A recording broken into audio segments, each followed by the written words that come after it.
Happy Independence Day to everyone. As we celebrate the 80th Independence Day, I have a suggestion, a request, or even a question to most of us. Is our spine intact? Have we checked whether we have actually grown a spine or we've lost it in these 80 years? If not, it's Gen Z and Gen Alpha who've taught us what it takes to have a spine and stand up to an issue. Take no offense to this, but the fact is, this is the question that every Indian should be asking each other. There are some questions that come to our mind. We may be the last generation of people who have heard from our fathers and grandfathers as to what independence really means, because they've seen it, they've shared the stories with us, and we've heard them face to face. Generations after us may only read about it in the books, or maybe read the distorted versions in social media posts or in the movies that are being made in the name of nationalism. They may not have access to the first-hand accounts that what we had, and the Gen Z and Gen Alpha, who are now leading the real freedom struggle, may be the ones who could actually bring the change.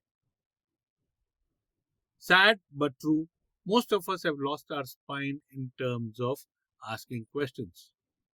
And that's the pitiable part, that most of us do not even realize that the Constitution, the democratic powers, gave us a right to question. But we never did. We thought maybe this was the system and we had to run according to it. But post 20th July, hats off and salute to the young generation who taught us that questions can be asked and questions should be asked of the bureaucrats, the police system, and the government itself.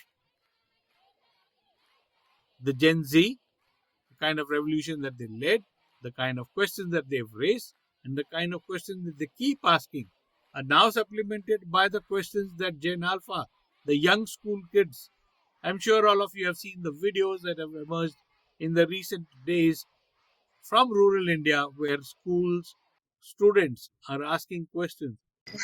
माझं नाव आदित्य गोरे. दीदी राष्ट्रमुळे काहीतरी पाहिजे. माझं नाव स्मिता शीर. आमचं गाव पेगलवाडी आहे. छोटंसं गाव आहे आमचं. खड्ड्यात रस्त्यात खड्डा. हे बघा आमच्या गावात किती खड्डे झाले. आपण आज आलेलो आहोत कोंदुडे गावाच्या रस्त्यावर. तर आमची रिपोर्टर ज्योत्स्ना तुम्हाला ह्या रस्त्यांबद्दल काय सांगेल?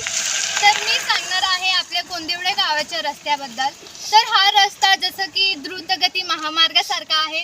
अशा गाड्या जात आहेत तर त्यांच्या पोटातलं पाणीही सुद्धा हलत नाही. तर तुम्ही बघू शकता रस्ते कसे आहेत.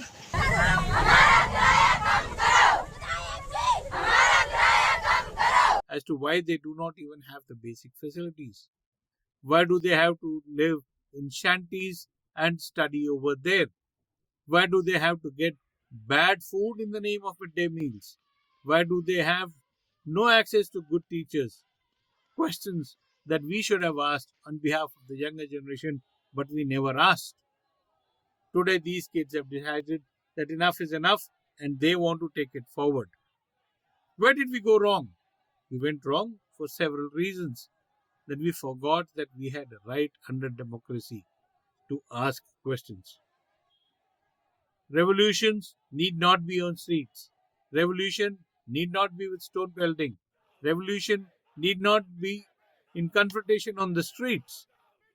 Revolution can also be done by asking your basic rights, by asking your basic questions, be it by filing RTIs, be it by filing petitions, be it by filing several letters to the government, to the bureaucrats, to the officials, the lower rung of democracy, who needs to answer as to why they did not do the basic duty for which they've been assigned.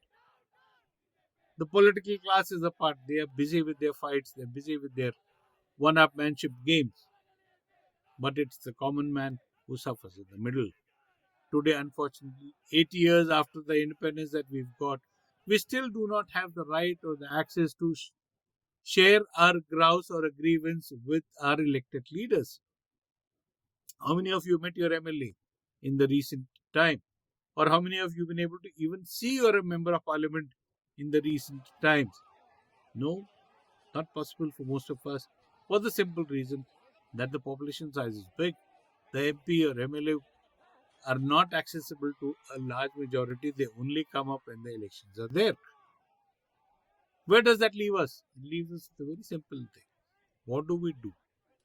Well, Gen Z, Gen Alpha, the buzzwords of today, where everybody is talking about these young students who've taught us and we have learned from them and we're learning from them that we have an equal right to ask questions and ask for our rights for which we all pay taxes. Why is it that basic facilities, good roads, good healthcare, and even a basic education is missing? Why does most of India have to live in such shabby conditions? Answers, I don't think so, most of us have. But questions we definitely should have for being able to ask as to how and where we can ask these questions and get these things fixed. Every passing day, we see a video of a bad highway collapse or bridge collapse, everything. But did we even question? No, we did not. We do not. The book behind me talks of India at 100. We are today India at 80. We still have time to realize the economic powerhouse that India is, as how we all can build this as a big nation, as a big country. But it will need a collective will, not necessarily from the government, not necessarily from the bureaucrats, not necessarily from the bureaucracy system itself. It can start with us. If we realize that we are sitting on a gold mine and will be able to turn around the dream that our forefathers had when they fought for independence, I'm sure we can collectively build that kind of influence into us that we can transform ourselves. It's not tough. It just needs some basic sense of morality, some basic courage, and some basic sense of responsibility towards the system, towards the society, towards fellow Indians. And I think so we will be a much better nation, a much stronger nation. And I hope that when we share this note today, we will try to implement a little bit of it. So once again, a salute to the younger generation who's taught us, who's opened our eyes to so many facts. And we hope that the coming 20 years, which belong to these young generation, will be the transformative years that we all been looking for. Vijay Grover, Bangalore.